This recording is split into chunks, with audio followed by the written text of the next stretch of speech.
नमस्कार साथियों, स्वागत है आप सभी का मेरे चैनल सिर्फ IAS में। मैं प्रसन्ना वर्मा आज 22 नवंबर 2024 का the Hindu editorial current affairs analysis करने जा रही हूँ। तो आइए शुरू करने से पहले चैनल को सब्सक्राइब वगैरह ज़रूर कर लीजिएगा। साथियों, शुरू करेंगे सबसे पहले एक मोटिवेशन कोट से। If you can change your mind you can change your life. देखिए, एक इसकी हिंदी में बहुत अच्छी कहावत है कि मन के हारे हार है और मन के जीते जीत। अगर आपने अपने मन को कुछ बना लिया कि मुझे ये करना है तो करना है, तो सारी दुनिया, सारी प्रकृति आपको उसे दिलाने के लिए पीछे पड़ जाएगी। इसलिए लगे रहिए, डटे रहिए, अपने आप को बिल्कुल भी डीमोटिवेट नहीं करिए। कोशिश करिए कि आज नहीं हुआ तो सोचें कि हम कल करके ज़रूर दिखाएंगे, और इससे आपकी ज़िंदगी एक ना एक दिन ज़रूर बदलेगी। अब देखिए, जैसे मैंने प्रॉमिस करा है कि एक डेली जो है वो एडिटोरियल के साथ साथ क्वेश्चन भी रहेगा, और क्वेश्चन के साथ साथ एक चीज़ मैं आपको डेली प्रिपेयर कराऊंगी, वो है स्टैटिक का एक पोर्शन। तो आप मुझे यहाँ देखिए कि पन्ना नेशनल पार्क कहाँ पे है, और ये कमेंट में बताइए। इसको आप जब बताएंगे तो आपको भी याद रहेगा ये, जब आप सर्च करोगे मध्य प्रदेश, उत्तर प्रदेश, आंध्र प्रदेश या कर्नाटका। साथ ही एक हमारा प्रीलिम बेस्ड क्वेश्चन है कि भैया ये बताइए कि किस रिवर के अंदर इंडिया का पहला सोलर पावर्ड बोट लॉन्च होने वाला है। Gomti river, Saryu river, Lohit river या फिर गंधक रिवर। आप इन दोनों चीज़ों के आंसर मुझे कमेंट बॉक्स में दे सकते हैं। स्टार्ट करते हैं हम पहले आर्टिकल से। आपने कल ही एक खबर सुनी होगी कि आईसीसी का मतलब होता है इंटरनेशनल क्रिमिनल कोर्ट, ठीक है। आईसीसी ने इशू कर दिया है अरेस्ट वारंट। अरेस्ट वारंट किसके खिलाफ? ये जो नेतन्याहू हैं, इजराइल वाले, गैलेंट और हमास लीडर्स के खिलाफ। अब हमास लीडर्स में तो इन्होंने 3 लोगों के खिलाफ किया था, लेकिन उनमें से 2 लीडर्स आप जानते हो हाल ही में याह्या सिनवार और इस्माइल हानिया जो है वो दोनों मार दिए गए थे कन्फ्लिक्ट में। तो अब यहाँ पे उनकी रिक्वेस्ट इन दोनों को लेके वापस ले ली गई थी, लेकिन एक लीडर यहाँ पे अभी भी मोहम्मद डीफ, जिनकी वजह से यहाँ पे इजराइल पे हमला शुरू हुआ 23 में, और इसके बाद ही इतना बड़ा गाजा के साथ कन्फ्लिक्ट शुरू हुआ, तो इसको लेके जो है इनको ऊपर जो है वो खाली यहाँ पे इशू करा है वारंट। अच्छा, तो अब बात आती है कि क्या नेतन्याहू के खिलाफ अगर ये वारंट इन्होंने इशू कर दिया तो क्या नेतन्याहू को पकड़ लिया जाएगा? तो भाई क्या होगा, क्या इनको उठा के जेल में डाल देंगे? देखो, ऐसा चांसेस बिल्कुल ना के बराबर हैं। रीज़न बता देती हूँ। देखिए, सबसे पहले तो जब ये यहाँ पे आया, वारंट वगैरह निकला, तो नेतन्याहू ने भैया सीधा सीधा इस बात को यहाँ पे इजराइल ने रिजेक्ट करा और कहा कि ये सब फॉल्स एलिगेशंस, एक्शंस लिए जा रहे हैं, फालतू हमारे ऊपर इल्ज़ाम यहाँ पे लगा के और हमें इसके अंदर डाला जा रहा है। शुरुआत जो है वो कहीं और किसी और से करी गई है, हमारी इसमें इस तरीके की कोई मिस्टेक नहीं है। अब देखिए, यहाँ पे आपने सुना होगा कि गाज़ा को लेके जब इजराइल का यहाँ पे पीस अग्रीमेंट साइन होने की बात थी, तो अभी एक जो है वो वीटो का यूज़ करके यूएसए ने इसको जो है वो कैंसिल कर दिया था।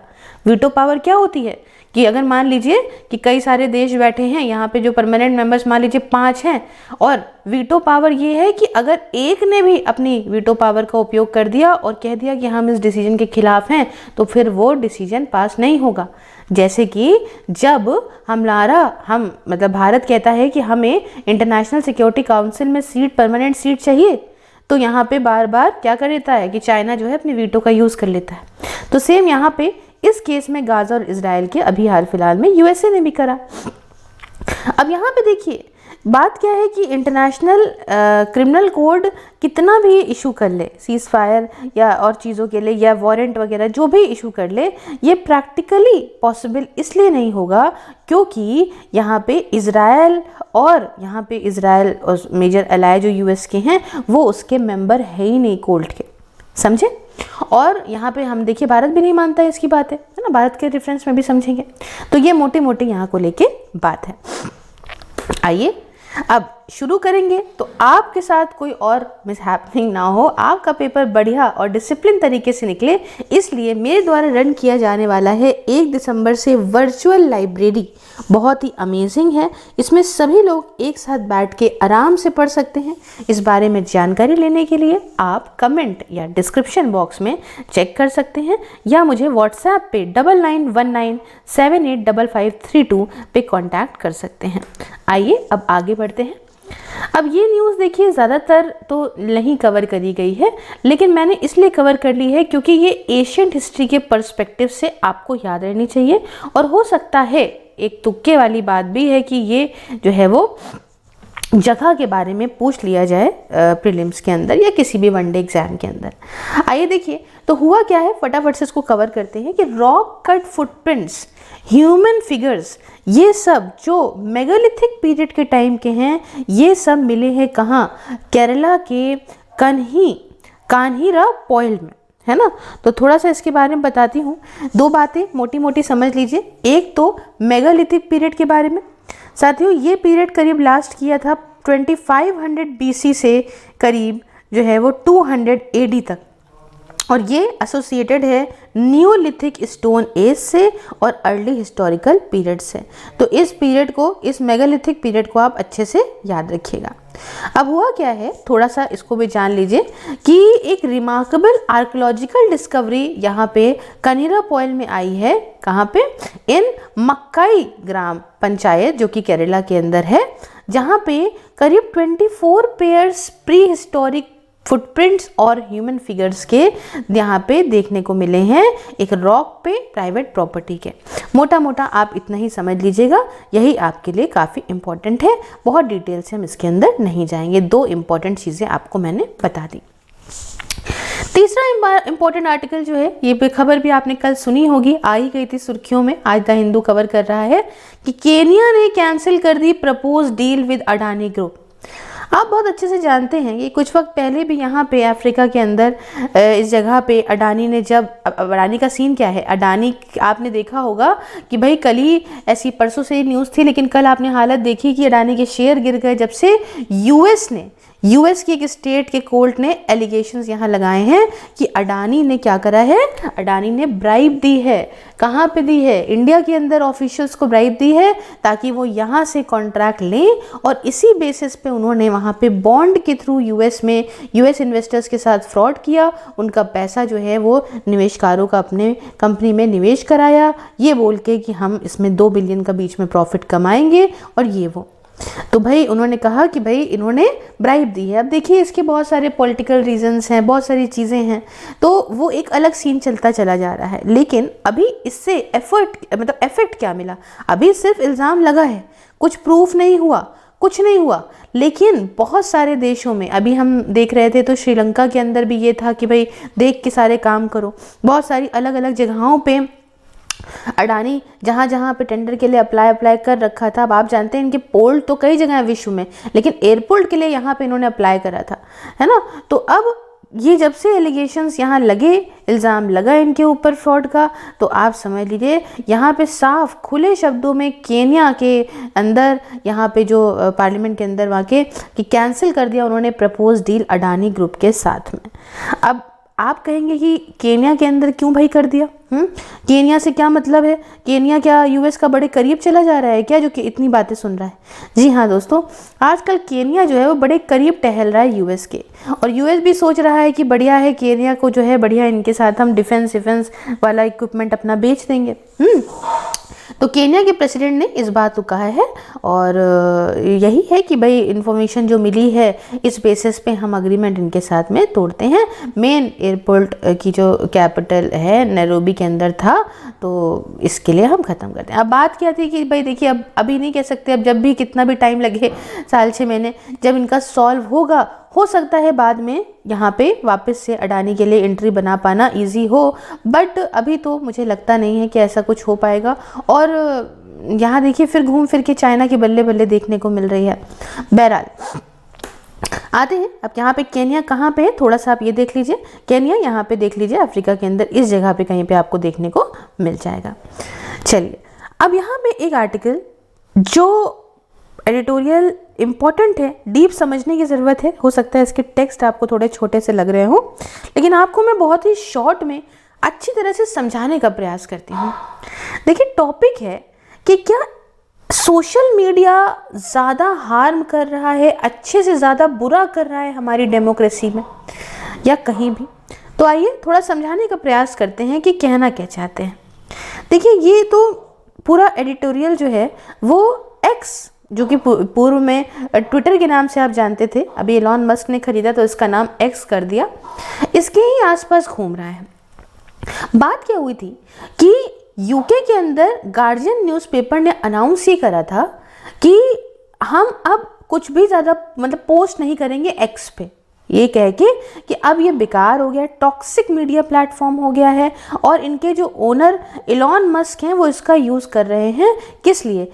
पॉलिटिकल डिस्को, मतलब आप समझिए यहाँ पे अब ये न्यूट्रल प्लेटफॉर्म नहीं रह गया है, इसको पॉलिटिकली जो है लोगों का दिमाग चेंज करने के लिए यूज़ करा जा रहा है।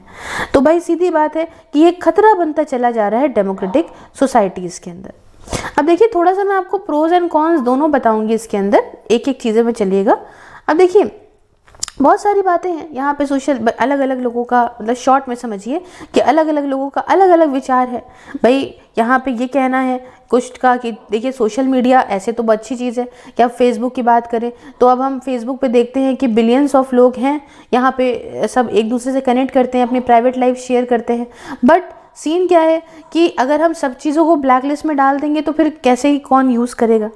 लेकिन वही जगह दूसरी बात कि जब व्हाट्सएप वगैरह जैसी बात आती है या फेसबुक पे भी हम देखते हैं कि बहुत सारे ऐसे फेक न्यूज़ फैलने लग जाती हैं। वो रीज़न क्या होता है? इतने बिलियंस ऑफ लोग इसको यूज़ कर रहे हैं और कुछ भी कहीं से भी कहीं पे जा रहा है, कोई ऑथेंटिक सोर्स इसका पता नहीं चल रहा है। हालांकि आर्टिकल के अंदर एक चीज़ बहुत इंपॉर्टेंट बताई गई है कि जो एक्स हुआ करता था, एक्स जो है वो बहुत ही रिलायबल प्लेटफॉर्म हुआ करता था, है ना। मगर आज के टाइम पे देखा जा रहा है कि इसका यूज़ गलत तरीके से, यहाँ पे भी वही फेक न्यूज़ प्रोपेगेंडा धीमे धीमे फैलने लगा है। अच्छा, ये भी कहना है कि चलो ठीक है, अगर सबकी ट्वीट्स जाती हैं कोई दिक्कत नहीं है, लेकिन इलॉन मस्क जो हैं इनकी ट्वीट इतनी ज़्यादा कैसे हाईलाइट हो रही हैं जब से इन्होंने इसको परचेज़ किया है। बहरहाल बहुत सारी बातें, बहुत सारी चीज़ों को लेके उठ रही हैं। अब सोशल मीडिया देखिए बहुत सी चीज़ों में अच्छा भी है, अपनी आवाज़ उठाने को लेके, और अपनी कोई चीज़, अपनी कोई ओपिनियन है शेयर करने को लेके। पहले क्या था कि कुछ भी हो गया, कोई एक्सीडेंट हुआ, कोई किसी के साथ मान लीजिए किसी पुलिस ने ज़बरदस्ती करी, कुछ भी करा तो उसको आदमी उठा के या उसके खिलाफ जस्टिस नहीं मांग पाता था अनलेस एंड अनटिल। अब फ़ोन निकाला, वीडियो बनाई, जस्टिस मांग लिया या उसका एक प्रूफ रख लिया, बहुत सारी चीज़ें हैं, अपलोड कर दी, लोगों का ओपिनियन मिल गया। अच्छा, फेक न्यूज़ में देखिए, अब जैसे मैं कल देख रही थी कि अडानी वाली न्यूज़ जैसे निकल के आई थी, तो उसमें क्या था कि बहुत सारी AI जनरेटेड इमेजेस आ गई थी। उसमें क्या था कि अडानी को US के ऑफिशियल्स पकड़ के लेके जा रहे हैं। अब आप बताइए, जिनको अकल इतनी नहीं होगी उनको तो लगेगा कि लो भैया अडानी पकड़ लिए गए, है ना। तो ये तब तरीके से, बहुत सारे तरीके से फेक न्यूज़ फैलती है जिसे इंसान बहुत जल्दी समझ नहीं पाता कि क्या ये सही है, क्या ये गलत है ना। अच्छा, इसमें राइटर ने बहुत सारे ऑल्टरनेटिव भी दिए हैं कि जैसे थ्रेड जो है वो आजकल बढ़ रहा है, आप इंस्टाग्राम के थ्रू देख रहे होंगे, ब्लू स्काई और भी प्लेटफॉर्म है, लेकिन फिर थ्रेड को लेकर इन्होंने यही कहा कि ये भी मोनोपोली ही है, तो ये भी आज नहीं कल दिक्कत देगा ही देगा, है ना। अच्छा, तो यही सारी चीज़ें अपने अपने तरीके ओपिनियन है कि बहुत सारे ओपिनियन रखे गए हैं कि इंपॉर्टेंट है कि भैया यहाँ पे एक्स अच्छा है, बढ़िया ऑडियंस बेस है, बढ़िया से चल रहा था, लेकिन यहाँ पे अगर गलत तरह से यूज़ ना हो। फिर सोशल मीडिया अपना बेस्ट है भी, वही मैंने जैसे बताया कि फेसबुक वगैरह अब बहुत चीज़ों में अच्छा भी है कि नहीं। तो ये सारी बातें जो है इसके अंदर आती हैं, तो ऑल्टरनेटिव्स भी हम लोगों ने इसमें डिस्कस कर लिए।